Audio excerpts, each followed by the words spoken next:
52 सालदेखि Nepal communist party माओवादी भनेर युद्ध छेड्यो।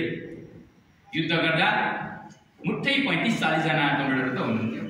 त्यही 35-40 जनाबाट सुरु गरेको त्यो विद्रोह र एउटा ठेकेदार रूप लिएर लार्जेस्ट पार्टी पनि हुन सक्यो नि त। र फेरि बीचमा अर्को चुनावले फेरि अलिकति खस्किन पुग्यो। यो त जीवन यस्तै रहेछ, पार्टीको जीवन यस्तै रहेछ। सधैँ नम्बर 1 पार्टी भइरहँदाखेरि पनि बढी अहम, बढी घमण्ड त्यस्तो हुन सक्छ, बढी पुँजीवादी चिन्तन हुन सक्छ। बीचमा अलिअलि सबक पाउनै पर्छ। अहिले हामी सबक पाइरहेको अवस्था छौँ, तर पनि गर्वका साथ भन्न सक्छौँ हाम्रो पार्टी, हामी नेपाल कम्युनिस्ट पार्टी माओवादी केन्द्रका सदस्य भन्न हामी किन हिचकिचाउने? हामीले त गर्वका साथ भन्नुपर्छ। यो परिवर्तन, यो अहिलेको राजनीतिक परिवर्तन कुन पार्टीको युद्धले, आन्दोलनले, विद्रोहले यहाँसम्म आयो त? यदि नेपाल कम्युनिस्ट पार्टी माओवादी केन्द्रले त्यो विद्रोह नछोडेको थियो भने हजारौं सपुतहरूले बलिदानीपूर्ण सङ्घर्ष नगरेको थियो भने अहिले के नेपालमा गणतन्त्र आउन सक्थ्यो त? हामी त गणतन्त्रका योद्धाहरू हौँ। गणतन्त्र ल्याउने हिजोका पार्टीहरू नेपाली काङ्ग्रेस, नेकपा एमाले, अन्य राप्रपा पार्टीहरूले के गणतन्त्र भनेर कुर्लन्थे भन्दा पनि खुसुक्क भन्ने गर्थे। ठुलो सुरले गणतन्त्र चाहिन्छ भन्यो भने त मैसँग कमरेड त्यो बेला भएको छैन हो, नेपालमा अहिले गणतन्त्र आउँदैन भनेर मलाई भन्ने थुप्रै साथीहरू छन्। अहिले मसँग सिधा तर्क पनि गर्दैन नि त ती साथीहरू। गणतन्त्रको कुरा हामीले गर्दै गर्दा, युद्ध गर्दै गर्दा, युद्धमा विभिन्न ढङ्गले सहयोग पुर्याउँदै गर्दा गणतन्त्रको बारेमा चाहिँ अलिक कम्ती विस्तार बोल्नु न भन्ने साथीहरू अहिले जीवन तलमा बसेका छन् विभिन्न पार्टीका। भने त्यतिखेर पनि हामीले गणतन्त्रको पक्षमा हाम्रो पार्टी लड्दै गएर चाहिँ गणतन्त्र ल्याउने एउटा प्रमुख पार्टी हो। हाम्रो पार्टीले मात्र ल्याएन होला, विभिन्न किसिमका अरू सहयोगहरू पनि भयो होला, आबद्धहरू भयो होला, तर गणतन्त्र ल्याउने, गणतन्त्र वाहक संवाहक पार्टी कुन हो त कमरेडर नेपालमा? हो भने नेपाल कम्युनिस्ट पार्टी माओवादी नै हो, माओवादी केन्द्र नै हो। अनि हामी किन हिचकिचाउने? म नेपाल कम्युनिस्ट पार्टी माओवादी केन्द्रको सदस्य हुँ भन्न। गणतन्त्र मात्र होइन कमरेड, धर्मनिरपेक्षता, संघीयता, संविधान सभा भनेको अब जनताले संविधान लेख्ने सभा हो, जनताको प्रतिनिधिले लेख्ने संविधान हो। त्यो संविधान सभाको जननी वास्तवमा नेपाल कम्युनिस्ट पार्टी माओवादी केन्द्रै हो। अरू काङ्ग्रेसले, एमाले पनि भन्छन् हामीले 7 सालदेखि नै उठाएको थियो, हामीले यति सालदेखि नै उठाएको। उनीहरूले भन्न बाध्य हुनु पर्यो, त्यो भन्न पाउँछ, नभनी त हुँदै भएन। माओवादीले गणतन्त्र भनेर, माओवादीले संविधान सभा भनेर हामीले मानेको भन्नु त भएन नि कमरेड। तपाईँ हामी नै पनि यसरी त भन्दैनौँ नि। उनीहरूले भन्छन् हामीले 7 सालदेखि उठाएको भनेर नेपाली काङ्ग्रेसले भन्छ। एमाले त्यसै गरी भन्छ हामीले 35 सालदेखि नै, जब झापा विद्रोह गऱ्यौँ, झापाबाटै विद्रोहको सुरुवात भयो 28 सालदेखि। त्यहाँ सामन्तहरूको घाँटी लिएको काम भयो, योजनाबद्ध भयो या भएन आफ्नो ठाउँमा छ। युद्धको घोषणा गरेर भएन, त्यतिकै 2-4 समूहहरूबाट चाहिँ अलिकति क्रान्तिकारी प्रदर्शन गर्ने नाममा त्यसरी हत्या गर्ने काम पनि भयो। पछि त्यसलाई गल्ती गरिएछ भनेर स्वीकारे उनीहरूले। उनीहरू पनि गणतन्त्र हामी त्यतिखेरदेखि बोल्थ्यौँ भनेर बोलिरहेका छन्। भने हामी निर्धक्कका साथ, हरेक जनताका साथ तपाईँले सुन्नु होला है त, हामी हाम्रो पार्टी गणतन्त्र बहादुर, गणतन्त्रको सम्भावना हो। त्यति मात्र होइन, अहिलेको परिवर्तन, अहिलेको सामाजिक परिवर्तन, सामाजिक रूपान्तरणको एउटा प्रमुख पार्टी हो। त्यसै कारण एकचोटि नेपाली जनताले लार्जेस्ट पार्टी पनि बनाइदिएका थिए। तर हाम्रो पनि विभिन्न अन्तर्विरोधहरू हरेक कुराले गर्दा त्यो लार्जेस्ट पार्टीको रूपमा केही समय रहेर अनि फेरि अर्को चुनावमा हामी 3rd लार्जेस्ट पार्टी भयौँ। यस्तो हुन्छ, स्वाभाविक हो। र यसमा हामीले दुःख मान्नुपर्ने, कमजोरी फिलिङ गर्नुपर्ने केही पनि छैन। मलाई के फिलिङ लाग्दैन हो, म पार्टीमा काम गरिनँ भने पनि मलाई आपत्ति नहोला, किनभने पार्टीबाट मैले बाँच्नु छैन। यहाँलाई त्यस्तै छ, मभन्दा अझ पुराना कमरेडहरू हुनहाल इमान्दार कमरेड देखिरहेको छु। इमान्दार कमरेड देखिरहेको छु, मैले मान्नुपर्ने, मैले उहाँबाट सिकेको कमरेड देखिरहेको छु, मेरो गुरु कमरेड यहाँ देखिरहेको छु। मैले उहाँहरूबाटै सिकेको, भक्ति दाईबाटै सिकेको, रामचन्द्र पौडेलबाटै सिकेको, धर्मप्रसाद पौडेलबाटै सिकेको, यस्तै थुप्रै योद्धाहरू हुन्छ यहाँ। उहाँहरूबाटै मैले पनि भनेर सिकेको हुँ। इन्द्र कमरेड यहीँ हुनुहुन्छ। उहाँ अलिकति शारीरमा अस्वस्थ हुन्छ, तर विचारमा अस्वस्थ हुनुहुन्न। वास्तवमा युवा भनिन्छ नि, अलिक ज्येष्ठ नागरिक भए पनि युवाको भूमिका निर्वाह गरिदिन सक्छ कमरेड। उसमा युवा चेतना छ भने, परिवर्तनको चेतना छ, सम्भाव छ परिवर्तनको भने ऊ पनि युवै रहन सक्छ। हाम्रो नेताहरू ज्येष्ठ नागरिक हुनुहुन्छ, 70 वर्षको छेउछाउ, तर उहाँहरूमा पनि युवाको तागत अहिले कमरेड प्रचण्डमा अहिलेकै युवाको तागत छैन।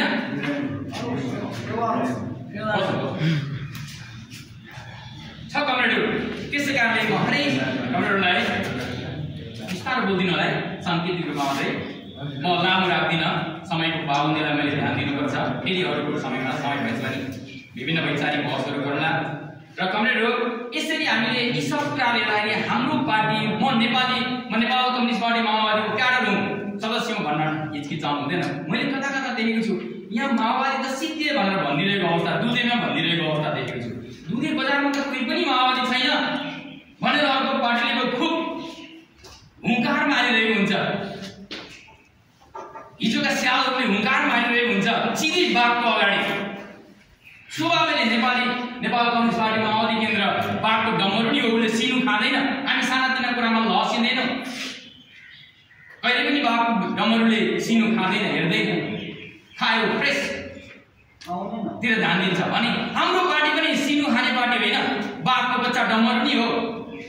युवाहरू भनेपछि विभिन्न व्यक्तिहरूले यहाँ को छ माओवादी भनेर भनिदिन्छन्, चुप लाग्छौँ हामी।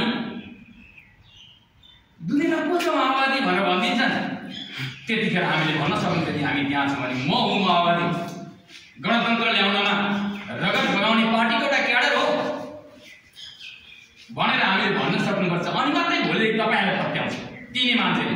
तपाईँ मौन बसिदिनु भयो, त्यतिखेर बोल्दै बोल्नु भएन। आउनु छ मेरो पार्टीमा भन्दाखेरि लसक्क गर्नुभयो। पनि हेरौँ, विचार गरौँ, देखा जाला समयले यस्तै भन्छ कि आउन पनि सक्छु भन्यो भने त हेरेको तपाईँलाई तपाईँको नाडी छानिहाल्यो हो के तपाईँ मनन गर्नु होला। त्यसो भन्दा तपाईँले लुटुक्क पर्दिनु भयो, कुटेको बिरालो जस्तो भइदिनु भयो भने कमरेडहरू, क्रान्तिकारी पार्टीको एउटा योद्धा क्याडर, चाहे हामी युवा हौँ चाहे हामी ज्येष्ठ हौँ, त्यसो भनिदिनु बोल्दै बेला हेपिहाल्यो। तपाईँको मूल्याङ्कनमा हो, तपाईँलाई मूल्याङ्कन कम गरिहाल्यो, नजरअन्दाज गरिहाल्यो। ए पकाउँदा पकिँदो पो रहेछ, यस्तो पनि क्रान्तिकारी भनेर उसले भरे बाइटिङ गरिरहेको हुन्छ, पछाडि अरू साथीसँग खासखुस गरिरहेको हुन्छ। त्यतिखेर हामीले गणतन्त्रको सम्भाग पार्टीको म क्याडर, तपाईँ चाहिँ हाम्रो पार्टीमा आउनुहोस् न यदि गणतन्त्रवादी हो भने। अहिले यो देश कुन पार्टीको एजेन्डामा अगाडि बढिरहेको छ? अघि मैले भने गणतन्त्र, संविधान सभा, धर्मनिरपेक्षता होइन, समावेशी, यी सबै एजेन्डाहरू अहिले देशका मूल एजेन्डाहरू। यी एजेन्डाहरूको सम्भाग को त हो भने number 1 party Nepal communist party माओवादी केन्द्र, तात्कालीन माओवादी पार्टी नै हो भनेर हामीले भन्यौँ त तपाईँसँग अलिकति शर्माउँछ, अलिकति डराउँछ, अलिकति होस राखेर बोल्छ। तर हामी चुपचाप रह्यौँ भने कमरेडहरू, तपाईँ हाम्रो अगाडि को छ? यहाँ कोही छैन माओवादी। हिजो त भेल मात्रै आएको त छ, खरे खोला जस्तो सर र पानीबाट भेल आयो अनि सुकिदियो पानी रहेपछि बढेर भन्छ। उनीहरू बोल्नमा त माहिर छन्, लामो समयको अभ्यास छ बोल्नमा उनीहरूमा। रातोलाई सेतोलाई कालो बनाइदिन्छ, त्यो अभ्यास हामीमा छैन। हामी क्रान्तिकारी अलिक सोझो छु, म आफू पनि सोझो छु,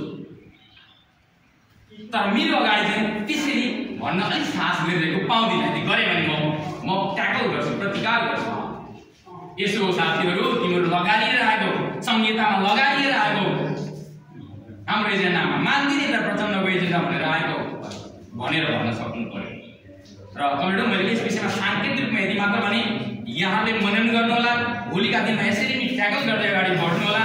के हाम्रो पार्टीमा त्यति कमजोरी छ छैन? म अलिकति तपाईँलाई यथार्थ बारेमा प्रश्न अघि म भन्दै थिएँ, यो प्रथम सम्मेलन किन भनेर त्यसलाई पहिले प्रत्याएर अनि अगाडि पछाडि जान्छु म। किन प्रथमवटा सम्मेलन भयो त कमरेडहरू? वास्तवमा हामीले पहिले हाम्रो पार्टी नेपाल कम्युनिस्ट पार्टी माओवादी केन्द्र, त्यतिखेर हामी युद्धमा थियौँ, फौजी रणनीतिबाट अगाडि बढेको। यति मात्रै भने मैले यसलाई जति व्याख्या गरेको हुन्छ, हाम्रो पार्टी फौजी रणनीतिबाट अगाडि बढेको हुनाले त्यति धेरै यस्ता यी औपचारिक प्रक्रियाहरूलाई हाम्रो पार्टीले पुरा गरेन, पुरा गर्ने अवस्था पनि थिएन। र त्यस पछाडि जब शान्ति प्रक्रियामा हाम्रो पार्टी आयो, 62-63 को आन्दोलन पश्चात, एउटा ऐतिहासिक आन्दोलन पश्चात, त्यो आन्दोलनमा एमाले र काङ्ग्रेसले साथ सहयोग दिएका थिए र त्यहाँबाट अनि गणतन्त्र आइसकेपछि, पहिलो निर्वाचन भइसकेपछि त्यतिखेर हामीले एकीकृत नेपाल कम्युनिस्ट पार्टी माओवादी केन्द्र भनेर नाम परिवर्तन गरेको थियो। एकता केन्द्रसँग एकीकरण गरेपछि विशेष गरेर चाहिँ अहिले केन्द्रमा रहने हाम्रो नेता नारायण काजी श्रेष्ठहरूको पार्टी प्रकाशहरूको पार्टी एकता केन्द्र त्यो पार्टीसँग एकीकरण भइसकेपछि हाम्रो पार्टीको नाम चेन्ज भयो अनि त्यतिखेर हाम्रो पार्टीको नाम एकीकृत unified communist party of Nepal एकीकृत कम्युनिस्ट पार्टी नेकपा माओवादी भन्ने भयो एकीकृत नेपाल कम्युनिस्ट पार्टी माओवादी भन्ने भयो र त्यतिखेर हामीले थुप्रै ठाउँमा जिल्ला सम्मेलन नगर अथवा वडा सम्मेलनहरू गरेका थियौँ त्यतिखेर त्यहाँ छुट्टै लेखिएको थियो फेरि त्यस पछाडि बिस्तारै एकीकृत हुँदै हुँदै फेरि हाम्रो पार्टीमा टुटफुट आयो भनेर बुझ्नु होला है टुटफुट आयो आएर बादल कमरेडहरू छुट्टिएर जानुभयो किरण कमरेडहरू छुट्टिएर जानुभयो गर्दै गर्दै फेरि हाम्रो पार्टी एकीकृत रहिरहेको तर पछि फेरि बादल कमरेडहरू हामीले गलत बाटो रोजेछौँ बाटो त यही नै रहेछ भनेर फेरि उहाँहरू समायोजन हुन आउनुभयो कमरेडहरू तपाईँलाई याद छ यो कुरा त्यस पछाडि फेरि हाम्रो पार्टीको नाम के भयो नेपाल कम्युनिस्ट पार्टी माओवादी केन्द्र भयो पहिले नेपाल कम्युनिस्ट पार्टी माओवादी त्यस पछाडि फेरि एकता गरेर एकीकृत नेपाल कम्युनिस्ट पार्टी माओवादी त्यस पछाडि फेरि पार्टी फुटाउँदै फेरि जुट भएर आउँदाखेरि अनि नेपाल कम्युनिस्ट पार्टी माओवादी केन्द्र भयो माओवादी केन्द्र हुँदा हामीले सम्मेलनहरू गर्ने अवसर त्यति पाएनौँ त्यतिखेर खासै सम्मेलन भएन र औपचारिक रूपमा यसरी सम्मेलन भएको थिएन र पछि फेरि नेकपा बन्यो एमालेसँग एकीकरण भइसकेपछि हाम्रो पार्टी फेरि नेकपा बन्यो चुनावमा गयो र पछि फेरि गुट भयो त्यहाँ थुप्रै जात्राहरू छन् थुप्रै घुम्ती र मोडहरू छन् त्यसमा लामो समय लाग्छ मैले साङ्केतिक रूपमा यति भने र त्यो फेरि हाम्रो पार्टी अदालतको माध्यमबाट अदालतको फैसलाबाट ब्युरोक्राट्सहरूको फैसलाबाट जो ब्युरोक्राट्स अहिले पनि पुँजीवादी छन् पुँजीवादीकै हातमा छ उनीहरू दलाल नौकरशाही प्रवृत्तिकै छन्